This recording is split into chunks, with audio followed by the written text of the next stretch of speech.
did you begin your singing career? When I got to college and I was studying classical piano, I started to make a living on the side doing little restaurant gigs. Started playing piano mostly, but adding a vocal tune here and there. And that's how I started, and it was anything from a little Chopin prelude during that 5-hour gig to, you know, a Joni Mitchell song, or, and then when I discovered jazz from my colleagues in college, classmates, then I started to add standards in there, and then the improvisation things kicked in, and then I was really smitten with jazz.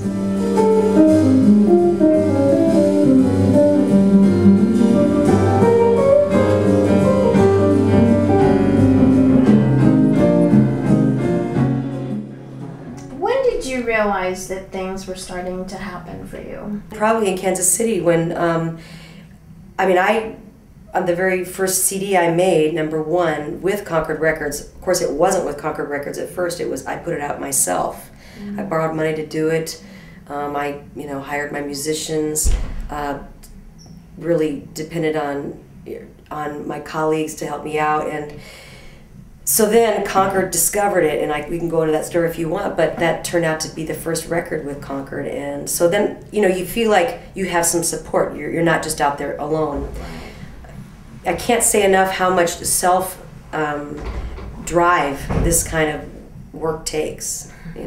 So it's nothing is a free ticket. And as things, especially today, people think that showbiz is in a way, but it sure is not. But again, it's mostly very, very fulfilling.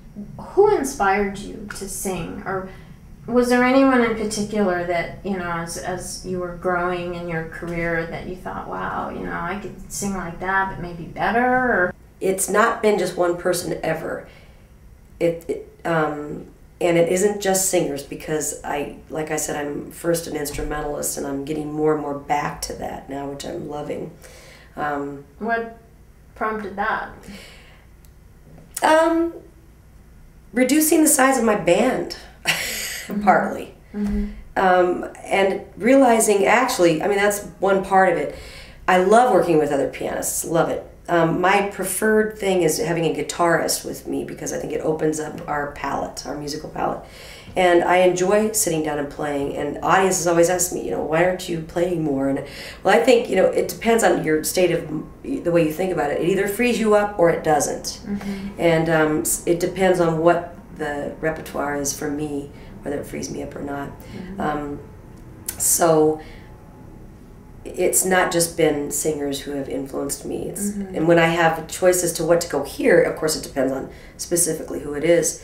But I love instrumental music and classical music very much.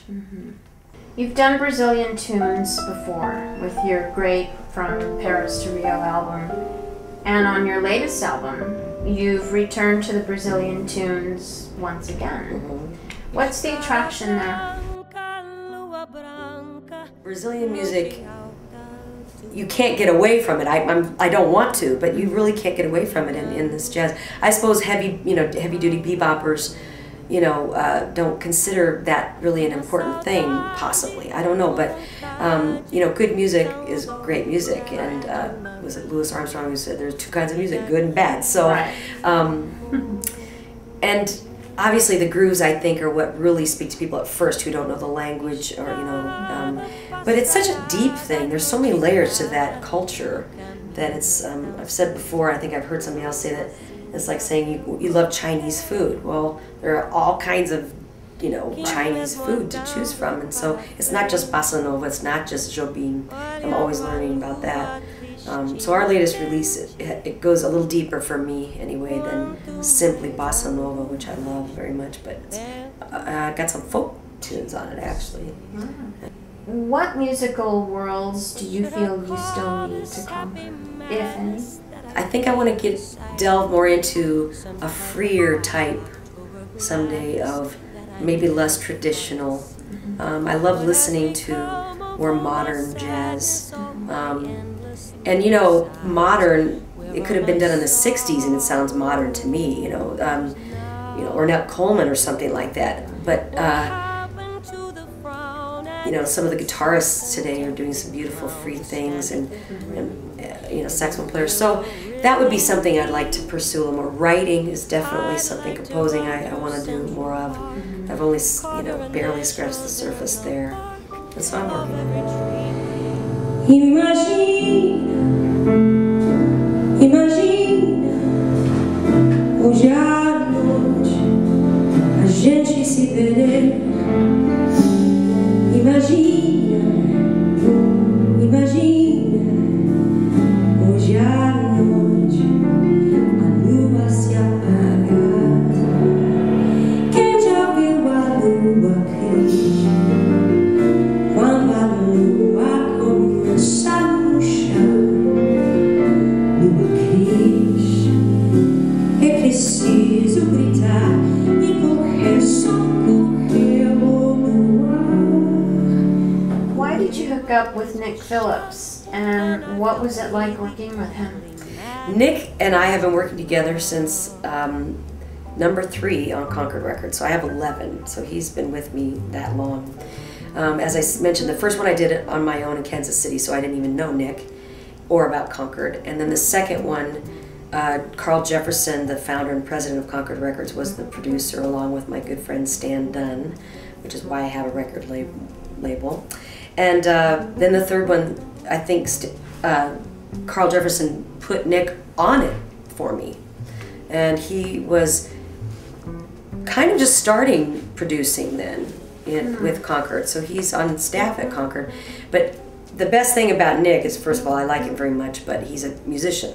So he's not just a suit in the booth saying blah, blah, blah, blah, blah. You know, he's got tremendous ears and a real quality sense about him. You know, it's no BS about it. Well, Karrin, I just want to thank you again. It's been a pleasure, and hopefully we'll maybe catch up with you next year and see what you got cooking. It's my pleasure, and I congratulate you on your cool site and your artistry. Thanks. Yeah. So